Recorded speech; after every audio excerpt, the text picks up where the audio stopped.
sharing the land and resources. Tink. Although First Nations of BC were self-sufficient, they were also extremely active and experienced traders. Through trade, they were able to interact culturally with their trade partners and exchange knowledge and ideas. Mr. Wilson.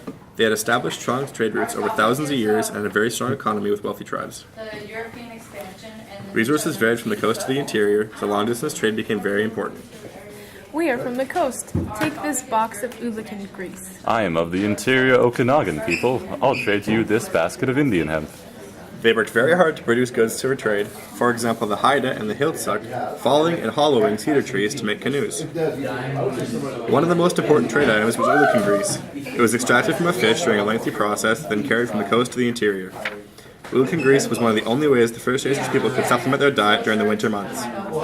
Ulukan was carried from on trails that were called grease trails. These trails were often well maintained and were often 2 or more meters wide. Some groups of First Nations people acted as intermediary groups. Goods would pass through their territory on the way to the destination. They would also act as peacekeepers if a dispute would threaten trade. The trade economy was very complex. Certain furs and shells acted as established currency.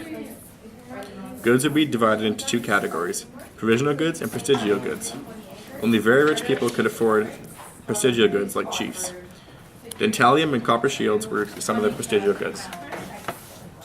Traders became very complex when chiefs would take control of many trade routes and would control the flow of goods and make traders pay fees to use their trade routes.